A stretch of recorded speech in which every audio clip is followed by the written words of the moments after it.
Chances are that if you've been a photographer for a while and you're not lucky enough to live in a major big city, then you've been going to the same places over and over to take pictures. I've certainly done that a lot around here, especially if there is a beautiful place near where I live, like a bird preserve that is near here, for example. That is one of the places where I go most often. But also with street photography, I've been going to the same street corners over and over, practicing something that most people would consider insanity, namely doing the same thing over and over and expecting different outcomes. With street photography, that's actually possible because a lot of interesting things can happen on the street and you're waiting for this serendipitous moment when you run into something that you've never seen before or that might never have happened in that particular neighborhood or something like that. And this is actually a possibility when with landscape photography. If there is something unexpected happening, then you might not want to be too close, I would say. You know, cliffs sliding down hills and exploding volcanoes and that sort of thing, which is, you know, you don't want anything unexpected to happen in landscape photography. It's usually a bad thing. So with landscape photography, you have to find different ways of spicing things up. For many people, that means going to different places and traveling and all sorts of things like that. But we don't all have this possibility, and sometimes we just go to the same places over and over. And how do you make it interesting then? Well, most photographers probably go in the gear direction right away. Pick a different lens, pick a different camera, buy a new camera, try some new gear, some filters. That might work for a few years, but then if you've been doing this for like 15 years or something, then at some point you run out of things to try. I mean, there are always new cameras, but they don't really change all that much anymore. It's not like with film cameras where there's so many different gazillion options. And even then, you might have tried many of them already, like I have. And then what do you do? Just by looking at the pictures that I've shown you so far in this video, I suppose you've already guessed that I'm talking about crops, maybe, about aspect ratio, and how this can maybe make a difference, especially if you have a way of previewing these aspect ratios out in the field and you don't have to do the crop in post. Personally, I've shot a lot of 6x6 in the past, which is medium format film, and that works really well with wonderful cameras like the Mamiya C220 or the Polarcoaster.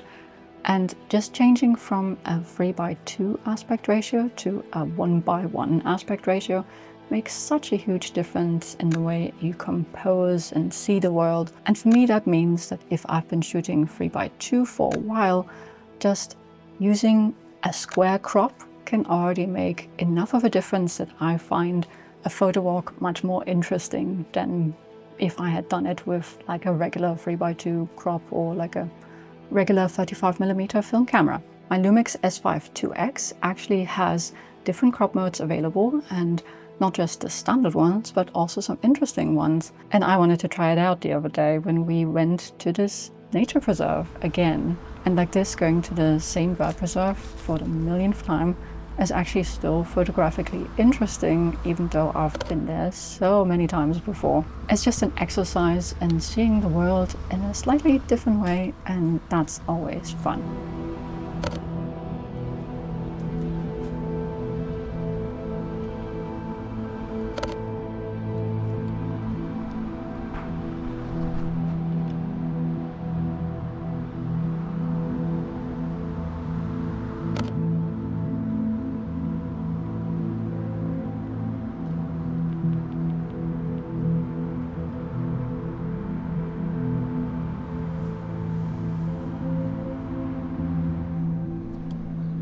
I don't know how many times I've photographed this fig tree, and I really love it in winter, but in summer it's also beautiful. So there's something fun happening here with the light always, especially if there's sunlight shining on it, and I just can't help taking pictures of it. The square aspect ratio doesn't just help make subject matter more interesting that I've photographed before, it also helps me see compositions that wouldn't work too well in 3:2. You see different compositions, not just the same compositions in a different light. Shooting black and white rather than color can change your outlook in a similar way and make compositions interesting that would be boring otherwise. I shoot far more black and white than color though, so for me color is more unusual.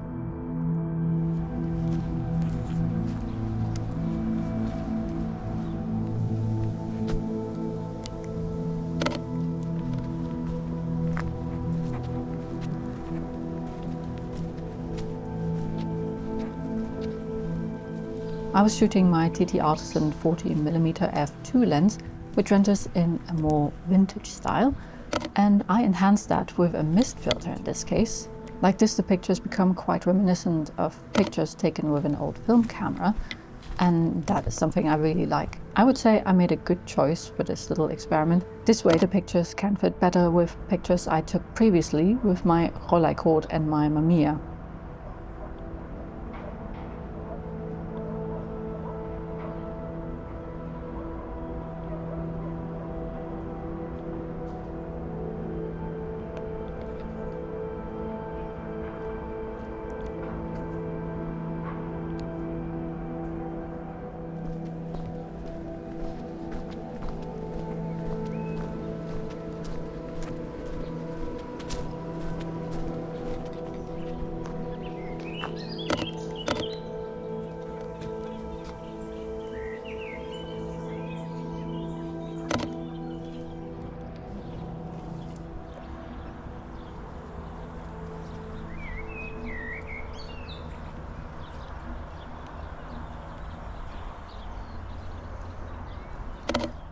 Certain compositions just make so much more sense in square, and scenes where I would struggle to find an interesting composition resolve in much more pleasing diagonals, like with this picture here. And this one, the subframing is quite fun too, and that would have worked quite differently in 3x2, and I think it wouldn't have worked at all, to be honest.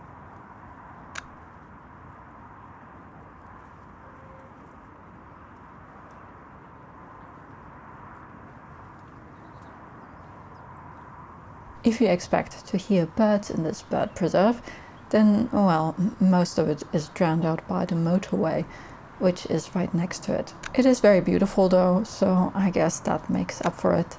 And if you get a bit further away from that road, it isn't too oppressive. I guess I should bring noise-cancelling headphones to this place.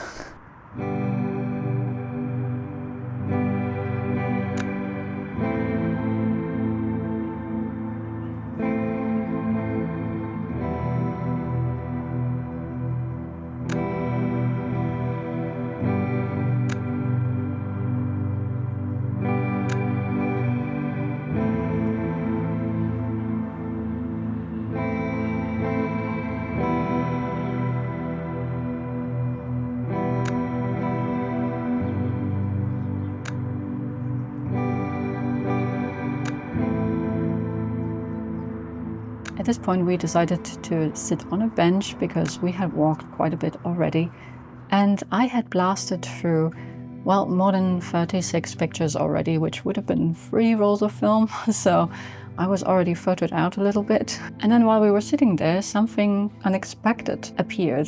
I've seen many geckos and salamanders in this particular bird preserve, but never one with this particular coloring, and it was quite interesting, so I decided to try to get really close to it. And I was shooting a 40mm lens, which isn't exactly a wildlife photography lens.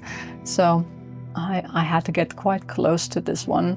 And I'm not particularly fond of reptiles, so there were like conflicting interests here. Nice picture, a reptile, but I went for the picture, of course. And this little critter actually didn't get scared of me and just sat there and let itself be photographed, playing the model. Hello, bichito. Hello. Hello, stick. Hey.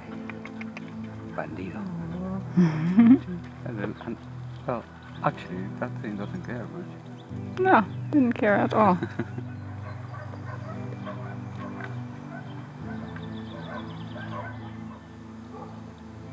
Eventually the little critter ran off, but it wasn't the only interesting thing that appeared there. There was also a dragonfly that just sat there for a while, and I managed to get a quite interesting shot of it. I mean, of course, the TTArtisan isn't a macro lens, so I can just only get so close with it. And I got a good profile of it. I also took this picture here, and here you see that it's actually not that easy to photograph because it kind of disappears through its natural camouflage. And I suppose that is the intention of it, because obviously it doesn't want to get eaten by the birds in the bird preserve. So here you can see the shape of the wings much more clearly, but at the same time it's in general not quite as visible because of the color of the fence. This was actually the first time I used the square crop function on the Lumix, and I was really pleasantly surprised. I guess it's not quite as nice as looking down into a nice bright viewfinder of like a medium format camera.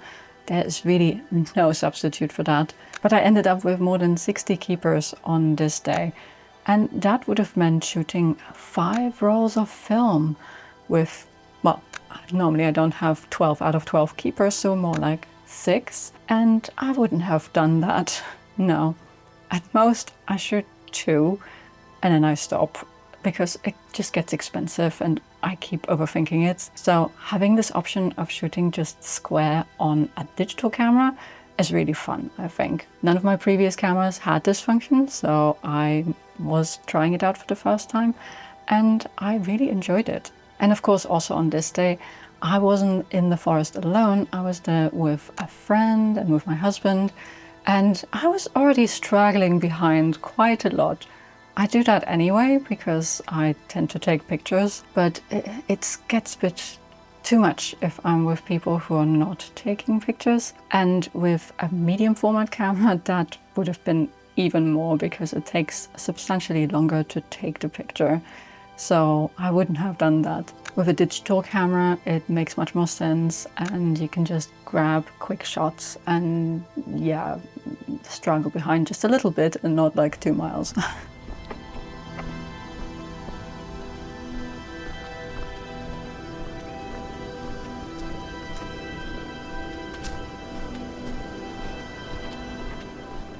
I grabbed a few street shots on the way too, which was really fun.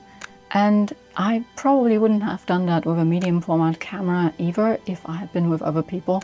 Normally I don't do that with a medium format film camera. And here I could just grab little shots here and there, and I got a few nice ones too. I actually think that it's really suitable for pictures of like a street portrait style, because it frames one person much more nicely than if you have dead space on either side or on one side. I often shoot like that if I shoot 3x2 anyway, and then crop in post. This way I was starting out that way already with the crop. This picture could have been cool if it hadn't been my TTArtisan lens, because that one doesn't have the fastest autofocus, and even though I took 3 shots of this, none of them were in focus, which is a bit of a shame because the dog was looking at me. But it really doesn't matter because you always miss shots, and on the street that's completely fine and expected. And you can bet that I wouldn't have even tried with a medium format camera, because usually with the depth of field of medium format, it's quite hard to zone focus unless you're at f16. And on a sunny day, I probably would have loaded ISO 100 film. So I guess that picture wouldn't have happened either way. I really love shooting square format on a Polarcoaster, but some pictures are just impossible to get on our camera. And you just have to live with that when you're shooting something like that. And with digital, you don't really have those limitations when you're shooting square, which is nice. On our way back, we walked past a scene that made for quite a few interesting compositions. And from the distance, it looked like there was a fire, but it was really just a fog machine from one of those rides that they put on squares for kids in the summer around here sometimes. I think this shot is a good example for explaining the impact that crop can have on a shot. If you look at this in this square format, then there's actually something a little bit distracting going on. There are 2 subjects sort of competing with each other, and 2 focal points that happen because the sky is very bright in this and draws the eye, even though there's nothing quite there.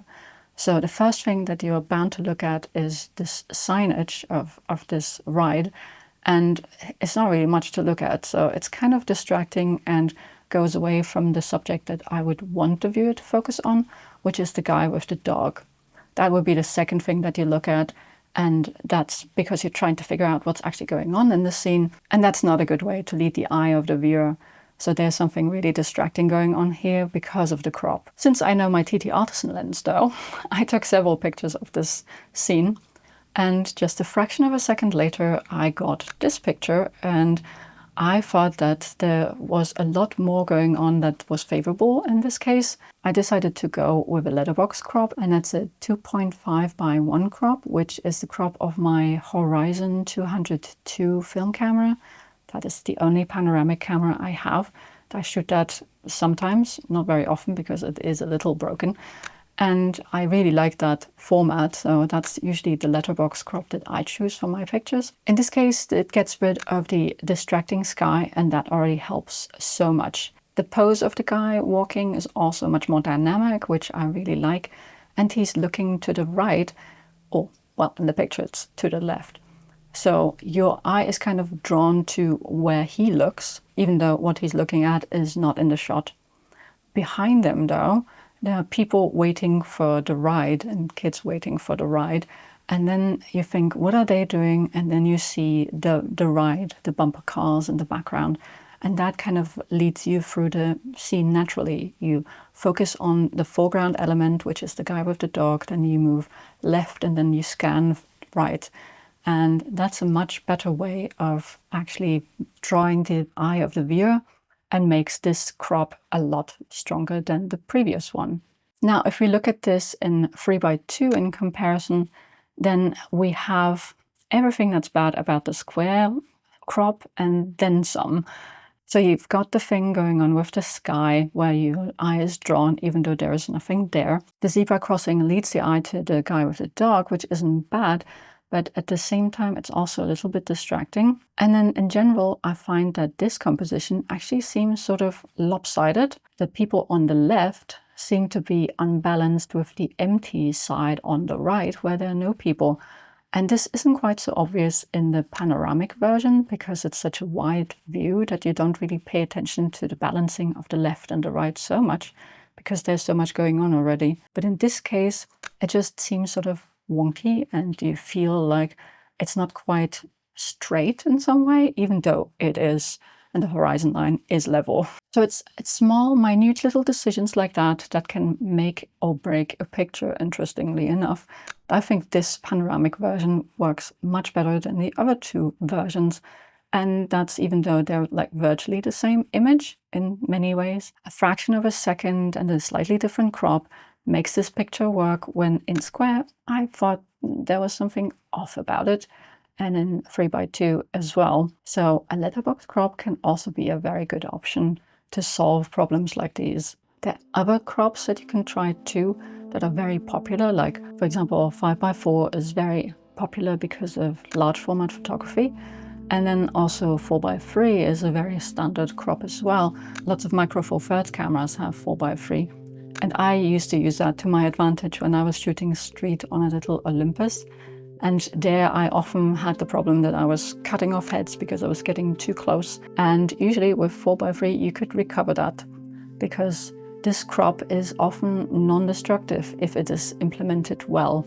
On the Lumix, if you shoot in a square crop, then the image data is still there in the raw file, and you can recover a bad crop like that and can use the whole image that the sensor captured and not just the square crop. Not all cameras do that though if they're in crop mode, and you have to pay attention to that if you are thinking of reframing afterwards. I also really like the square format for urban landscapes, and there it really helps with scenes, for example like this one, that becomes quite unbalanced if you have an empty space on the right to this. If this was 3x2, then there would be an empty square on the right of this, and you'd think there's nothing there, and sort of it would look lopsided again. And in this case it doesn't because of the square crop. Also with this picture here, it also helps because I could place the open window in a more interesting spot compositionally than it would have been in a 3x2 crop, and that meant that I didn't have to break any symmetries or get rid of the patterning that I was trying to establish. And I could also keep the street lamp on the left, and with no other crop would this picture have worked for me.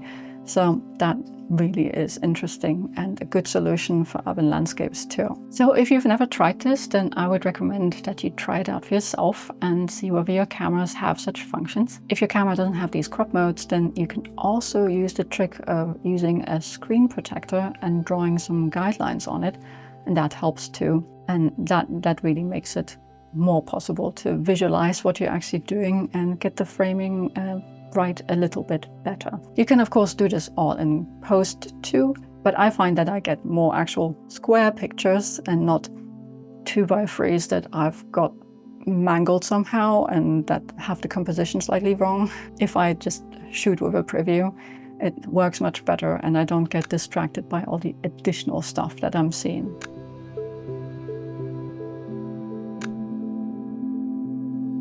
If you enjoyed this video, then please leave a like and subscribe if you haven't done so already. It really helps out my channel, so I would really appreciate it. In this case, I would suggest that you subscribe to my photography channel, because this is where these videos live and I just share them with the main channel so that they get the widest possible reach. A big shout out also to my supporters on Ko-fi. You are the best and you make all this possible. Thank you for all your support. I'm really grateful for it. If you also want to support what I do, then you can head over to Ko-fi or maybe just watch another video. There's actually an entire photography playlist that you can watch here. And I hope I see you soon for another video. Bye!